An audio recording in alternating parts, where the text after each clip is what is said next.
Hiya, it's Sue here of Done Crafting here again. How are things going? How are you? After a rainy and miserable week, the sun's shining, it's gloriously warm outside. So I thought I'd come and have a chat to you. The lockdown is beginning to ease. Things are beginning to feel a lot more optimistic, which is all good news. I went to see my wholesalers for the first time since lockdown a week or so ago. Oh, I could have bought the whole shop. They have restocked their silk flowers, and they're just fabulous. Anyway, that's not what I'm here to talk to you about. Your guest list. Whether or not you are getting married in at the end of this year, or next year, or 2022, at some point you're going to have to tackle your guest list, and that inevitably that can be tricky, especially in these tricky times when numbers might be restricted. So I wanted to share with you a little formula that my husband and I came up with when we got married.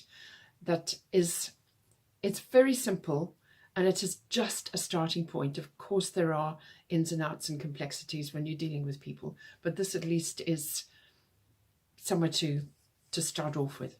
So you have your maximum numbers, and you divide it into three, and these don't have to be equal parts. Your three sections are your priority guests, your courtesy invites, and your friends. So your priority invites, bit of a no-brainer really. It's your immediate family, your parents, your siblings and their families. It can also include your close family, your slightly extended family, like aunts and uncles and cousins. But, cousins who actually you have something to do with, that you like, that you have seen fairly often, and who get on with you and who you want to be there. You really don't have to invite cousins that you haven't seen since you were 6, simply because you're inviting their parents. No, you don't have to do that. Elderly folk who you invite, and these can be part of your courtesy invites as well. They may not come. They may be too frail. But trust me, they will be absolutely delighted that you have remembered them, that you've thought of them. And if they do feel they're able to come, well, hello, hooray! You're going to be sharing your happiness with them, and that's just lovely. Which kind of takes me on to your courtesy invites. Now, these can include family friends, your parents' friends, who will be of a similar age of your folks, and who you may have grown up with. People who may have been a great influence in your life, who you want to share your happiness with. Great, do it. The other courtesy invites that you might think you have to send out is to your boss. Now, this will depend on the politics of your office. But the word is that if you think of your work colleagues, including your boss, if you left your work today, would you still be in close, friendly contact with them in 5 years' time? And if the answer is no, probably not, then don't. Keep it within your social circle, and just leave your work colleagues out of it, and that includes your boss.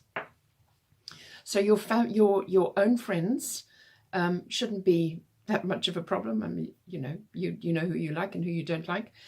Where it can get a little tricky is if you've got friends that your other half doesn't like, and vice versa, or you've got those lovely people who turn into crazy people when they've had a few drinks. But hey, it's a judgment call. The other thing that you have to give some thought to is kids. Now, you may have kids of your own, and your siblings may have kids, and they could be page boys and flower girls and da-di-da, and so it goes on. But if you decide that generally you do not want to have children at your wedding, that's fine. That's entirely your choice, and it really doesn't matter who throws a hissy fit because you are putting them in an awkward spot. tough. This is your day. This is not this is not a huge kids party. On the other hand, if you decide that yes, kids are welcome, they can add a lot of fun and merriment to the day. And I don't want to go into the complexities of providing for them. They will definitely add to your cost because if you have to keep them entertained and properly fed and all that sort of stuff. But it's definitely doable. And I've actually written a blog on having kids at your wedding. So I'll put the link at the bottom of this video so that you can go to it if that's something that you want to have a look at. Okay. And I think that's really where that little formula comes to a stop, really. Of course, there are going to be complexities.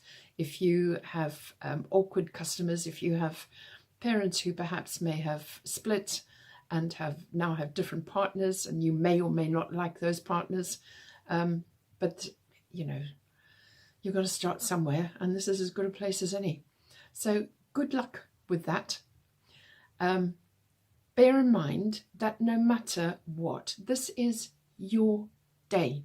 You do not have to invite people that you don't like, people who are just being generally difficult and making the wedding all about them. It's not about them. It's about you and your happiness and your wish to share that happiness with the people who love you most and who will cheer you on. And that's all you have to take into account.